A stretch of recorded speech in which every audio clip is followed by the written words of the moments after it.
கோபம் வருகிறது. கர்த்தர் என்ன சொல்கிறாரு? என்னை அன்றி உனக்கு வேறே தேவர்கள் உண்டாயிருக்க வேண்டாம் அப்படின்னு சொன்னார். 10 கற்பனையில 10 கட்டளையில அவர் எதை வேண்டான்னு சொன்னாரோ அதை தான் இவங்க என்ன பண்றாங்க? போயிட்டு செய்யறாங்க. அப்ப கர்த்தர் எதை வேண்டாம் அப்படின்னு வெறுக்கிறாரோ அதை நம்ம மறுபடியும் போய் செய்யும் போது அவர் என்ன பண்ணுவாருங்க? கோபப்படுவாரு. அல்லேலூயா. இப்ப அவர் கோபப்பட்டாரும் அந்த கோபம் யாருக்குள்ள வெளிப்படும்? அவரை நம்ம கோபப்படுத்துறோம், அந்த கோபத்தை யார் மேல காட்டுவாரு? பக்கத்து வீட்டு மேல காட்டுவாரா, நம்ம மேல காட்டுவாரா? அப்ப யாருக்கு அது டேஞ்சரு? யாருக்கு பிரச்சனை? நமக்கு தான் பிரச்சனை. அதனாலதான் சொல்லுது, கர்த்தர் என்ன செய்ய கூடாது? கோபப்படுத்த கூடாது. கர்த்தருக்கு பிரியமில்லாதவைகளை செய்யும் போது கர்த்தர் கோபப்படுகிறவராய் இருக்கிறார். அல்லேலூயா. கர்த்தர் எந்த காரியத்தை அவர் வெறுக்கிறாரோ அதை நம்ம திரும்ப திரும்ப திரும்ப செய்யும் போது அவர் கோபம் மூட்டு அவரை கோபப்படுத்துகிறோம். ஆகவே தான் வேதம் சொல்கிறது. அது மட்டும் அல்ல, எஸ்ராவின் புஸ்தகம் 5:12 வாசிங்க. எஸ்ரா 5:12 சீக்கிரமா வாசிங்க. பினேனையும் என்னம்மா? எஸ்ரா 5:12 எங்கள் பிதாக்கள் பரலோகத்தின் தேவனுக்கு கோபம் மூட்டினார்கள். என்னது? எங்கள் பிதாக்கள். எந்த பிதாக்கள்? எங்கள் பிதாக்கள். எங்கள் பிதாக்களா? எங்கள் பிதாக்கள் பரலோகத்தின் தேவனுக்கு கோபம் மூட்டினபடினால் அவர் இவர்களை பாபிலோன் ராஜாவாகிய நேபுகாத் நேச்சார் என்னும் கல்தேயரின் கையில் ஒப்பு கொடுத்தார். ஹல்லேலூயா. எங்கள் பிதாக்கள் கர்த்தரை கோபப்படுத்தினபடினால அவர் ஜனங்களை என்ன செஞ்சாரா? கல்தேயருடைய கையில ஒப்பு கொடுத்தாராம். சத்துரு கையில ஒப்பு கொடுத்துறார். கர்த்தரை ஜனங்கள் கோபப்படுத்தினபடினால கர்த்தர் என்ன செஞ்சாரா? சத்துருக்களின் கையில ஒப்பு கொடுத்தாரா? அல்லேலூயா, அல்லேலூயா. கர்த்தரை கோபப்படுத்தினபடினால கர்த்தருடைய ஜனங்களை கர்த்தர் சத்துருக்களின் கையில ஒப்பு கொடுத்தார்கள். நியாயாதிபதிகள் புஸ்தகத்தில் நம்ம வாசித்தோம், கர்த்தரை இவர்கள் கோபப்படுத்தினார்கள். நியாயாதிபதிகள் 2:13 அவர்கள் கர்த்தரை விட்டு பாகாலையும் அஸ்தரோத்தையும் சேவித்தார்கள். அப்பொழுது கர்த்தர் இஸ்ரவேலின் மேல் கோபம் கொண்டவராகி அவர்கள் அப்புறம் தங்கள் சத்துருக்களுக்கு முன்பாக நிற்கக்கூடாதபடி கொள்ளையிடுகிற கொள்ளைக்காரர் கையில் அவர்களை ஒப்பு கொடுத்து அவர்களை சுற்றிலும் இருக்கிற அவர்கள் பகைஞரின் கையில விற்று போட்டார். இஸ்ரவேல் ஜனங்கள் ஒரு முறை கோபப்படுத்தும் போது அவர்களை சுற்றிலும் இருக்கிற யார் கையில் ஒப்பு கொடுத்தாரு? சத்துருக்களின் கையில ஒப்பு கொடுத்தாரு. கர்த்தரை கோபப்படுத்தினார்கள், அவர்கள் கல்தேயரின் கையில ஒப்பு கொடுத்தார்கள். அல்லேலூயா. அப்போ இதுல இருந்து என்ன தெரியுது? கர்த்தரை கோபப்படுத்தினோம்னா நம்ம கையில நம்மளை பிடிச்சி யார் கையில ஒப்பு கொடுப்பாரு? பிசாசு கையில ஒப்பு கொடுத்துருவாரு. ஏன் நமக்குள்ள பிசாசு பிடிக்க தெரியுதா? ஏன் நம்ம குடும்பத்தில் பிசாசு பிடிக்க தெரியுதா? ஏன் நம்ம வாழ்க்கையில் பிசாசு பிடிக்க தெரியுதா? பிசாசு பிடிப்பதற்கு காரணம் என்ன அப்படின்னா, தானாக அவன் பிடிச்சிறது கிடையாது. தானாக காரணம் இல்லாமல் ஒரு குடும்பத்தையோ ஒரு மனிதனையோ ஒரு சகோதரனையோ சகோதரியோ ஒரு பிள்ளைகளையோ பிசாசு தானாக பிடிக்கிறது கிடையாது. கர்த்தரை நம்ம கோபப்படுத்தி இருக்கிறதுனால தான் நம்மளை பிடிச்சி யார் கையில் ஒப்பு கொடுக்குறாரு? சாத்தான் கையில் ஒப்பு கொடுத்தாரு. இஸ்ரவேல் ஜனங்களை யார் கையில் ஒப்பு கொடுத்தாரு? சத்துரு கையில் ஒப்பு கொடுத்தாரு. இப்போ நமக்கு இருக்கிற சத்துரு யாரு? சாத்தான். அப்போ நம்ம கர்த்தரை கோபப்படுத்தும் போது நம்மளை பிடிச்சி யார் கையில் கொடுக்குறாரு? பிசாசு. அதனால தான் நம்ம குடும்பத்தில் என்ன பிடிச்சுன்னு ஆட்டுது? பிசாசு பிடிச்சுன்னு ஆட்டுது. பிசாசு நம்மளை போட்டு அலகழிக்குது. பிசாசு நம்ம குடும்பத்தை கெடுக்குது. பிசாசு நம்ம குடும்பத்தை சூறையாடுது. காரணம், பிசாசு பிடிச்சிக்கிச்சுன்னு சொல்லக்கூடாது, நான் கர்த்தரை கோபப்படுத்தியிருக்கிறேன். என்னுடைய கடந்த கால வாழ்க்கையில் நான் கர்த்தரை கோபப்படுத்தியிருக்கிறேன். என் குடும்பத்தில் ஏன் பிசாசு இருக்குது? எனக்குள்ள ஏன் பிசாசு இருக்குது? ஒருத்தருக்கு ஜெபம் பண்ண போயிருந்தோம். அப்போ ஜெபம் பண்ண போயிருக்கும்போது அவங்க சபைக்கு போகிற விசுவாசி, அவங்களுக்கு ஜெபம் பண்ணும்போது அவங்களுக்குள்ள பிசாசு இருக்குன்றது எனக்கு தெரியாது. அவங்களுக்கு ஜெபம் பண்ண ஆரம்பித்த உடனே பிசாசு வெளியே வருது. பிசாசு வெளியே வந்து என்ன எதுக்கு வந்த அப்படின்னு கேட்டால் இந்த குடும்பத்தை அழிக்க போகிறேன்னுது. இப்போ நாங்கள் ஜெபம் பண்ணி முடிச்சுட்டு வந்துட்ட பிறகு இப்போ கேட்குறாங்க, எனக்குள்ளே எப்படி பிசாசு வந்துச்சு? எப்படி எனக்குள்ளே எப்படி பிசாசு வந்துச்சு? பிசாசு ஓட்ட போனவனே சந்தேகப்படுறது. அப்போ இது என்ன கிடையாது, வேதத்தை அறிகிற அறிவு இல்லாததுனால, சத்தியத்தை அறிகிற அறிவு இல்லாததுனால யார் பிசாசு ஓட்ட போனான்னு அவன் மேலே சந்தேகப்படுறது. உனக்குள்ள பிடிக்க வச்சது எப்படி? உனக்குள்ள வந்தது எப்படி? வந்த காரணம் எதனால? உன் குடும்பத்துக்குள்ள, உனக்குள்ள, உன் சரீரத்துக்குள்ள உனக்குள்ள பிசாசு எப்படி வந்துச்சு? எவனோ ஒரு ஊழியக்காரன் அபிஷேகம் பெற்று உன் மேல பாரப்பட்டு ஜெபம் பண்ண உன் தலையில கை வச்சா அவனுக்கு சந்தேகப்படுவியா? யோசித்து பாரு. கர்த்தரை கோபம் மூட்டினால் சத்துருவின் கையில ஒப்பு கொடுப்பாரு. கர்த்தரை கோபப்படுத்தினால் குடும்பத்தை பிசாசு கையில ஒப்பு கொடுப்பாரு. கர்த்தரை கோபப்படுத்தினால் மனிதனை பிசாசு கையில ஒப்பு கொடுத்தாரு. அதனாலதான் ஒரு மனிதனுக்குள்ள என்ன வருது? பிசாசு வருகிறது. கர்த்தரை கோபப்படுத்தினால் நீ எந்த பாவத்தினால் அவரை கோபப்படுத்தினியோ அந்த பாவத்தினால உன்னை ஒப்பு கொடுப்பாரு. எந்த காரியத்தினால் அவரை நீ டென்ஷன் பண்ணியோ அதே டென்ஷனை வச்சு உன்னை என்ன பண்ணுவாரு? உன்னை கோபப்படுத்துவாரு. மனிதனுக்குள்ள, குடும்பத்துக்குள்ள பிசாசு பிடிப்பதற்கு காரணம் என்ன? கர்த்தரை கோபப்படுத்துவது காரணம். அப்ப என்ன யோசிக்கணும்? நான் எங்கேயோ கர்த்தரை என்ன செஞ்சிருக்கிறேன்? டென்ஷன் ஆக்கி விட்டுருக்கிறேன். எங்கேயோ அவரை நான் கோபப்படுத்திருக்கிறேன். அப்போ அவர் கோபப்படுத்துனால தான் நான் என்ன யார் கையில் மாட்டிகிட்டு இருக்கிறேன்?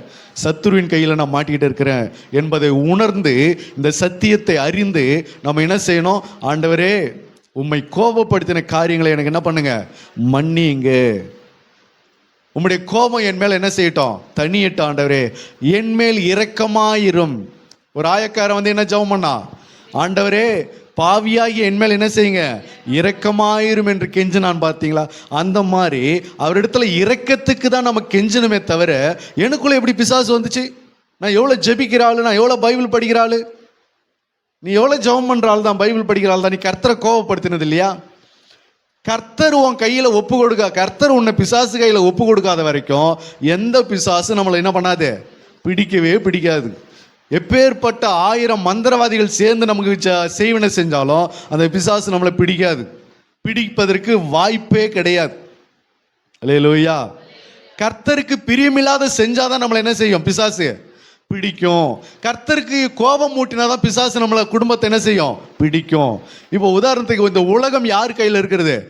சாத்தானுடைய கையில் இருக்குது. அப்போ இந்த உலகம் முழுக்க என்னவா இருக்கிறது? பிசாசினால நிறைந்து போயிருக்கிறது.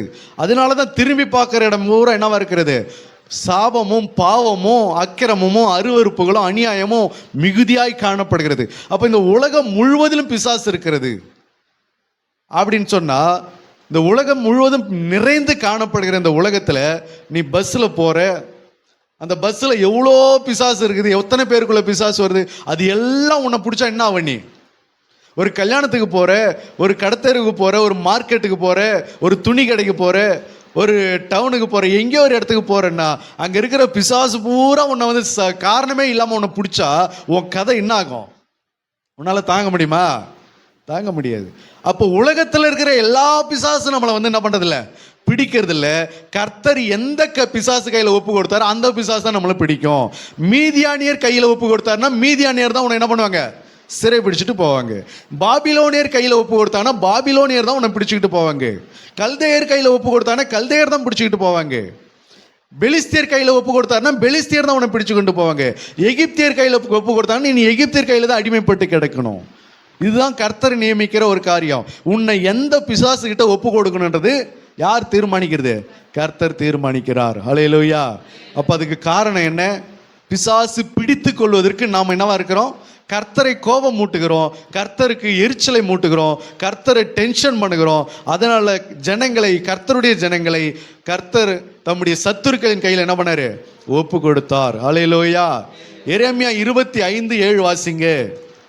எரேமியா புஸ்தகம் 25:7 வசனத்தை வாசிங்க. என்ன செஞ்சாங்க பாருங்க ஜனங்க.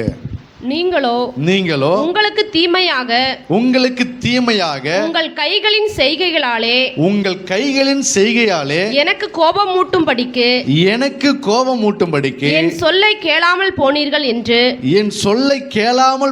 என்று கர்த்தர் சொல்கிறார் என்றார். ஹல்லேலூயா. ஹல்லேலூயா. என்ன சொல்றாரு? உங்களுக்கு தீமையாக. ஆண்டவர் சொல்ற, எனக்கு நீ கோபம் மூட்டினா அது யாருக்கு தீமையா மாறும்? கோபம் மூட்டுகிற உங்களுக்கு தான் தீமையா மாறுன்றார். கர்த்தருக்கு நம்ம கோபம் மூட்டுகிறதுனால கர்த்தருக்கு அது தீமையா மாறாது. கர்த்தரை கோபப்படுத்துகிற ஜனங்களுக்கு நமக்கு தான் அது என்னவா மாறும்? தீமையா மாறும். அதுதான் சொல்றாரு, உங்களுக்கு தீமை உண்டாகவே உங்கள் கைகளின் செய்கையினாலே எனக்கு கோபம் உண்டாக்கும்படிக்கு என் சொல்ல என்ன பண்ணீங்க? கேளாமல் போனீங்கள் என்று கர்த்தர் சொல்லுகிறார். அல்லேலூயா. கர்த்தரை கோபப்படுத்தினோம்னா யாருக்கு பிரச்சனை? யாருக்கு பிரச்சனை? நமக்கு தான் பிரச்சனை. ஆகையினால கர்த்தர் என்ன செய்யக்கூடாது? கோபம் மூட்ட கூடாது. எசேக்கியேல் 8:17 வாசிங்க. எசேக்கியேல் 8:17 வாசிங்க. அப்பொழுது அவர் என்னை நோக்கி, மனுபுத்திரனே, இதை கண்டாயா? இங்கே யூதா வம்சத்தார் செய்கிற அருவருப்புகள் அற்பமான காரியமா? அவர்கள் தேசத்தை கொடுமையினால் நிரப்பி என்னை அடிக்கடி கோபம் மூட்டுகிறார்கள். இதோ அவர்கள் திராட்சை கிளையை நாங்கள் தங்கள் நாசிக்கு நேராக பிடிக்கிறார்கள். அல்லேலூயா. ஆகையால் நானும் உக்கிரத்தோட காரியத்தை நடத்துவேன்.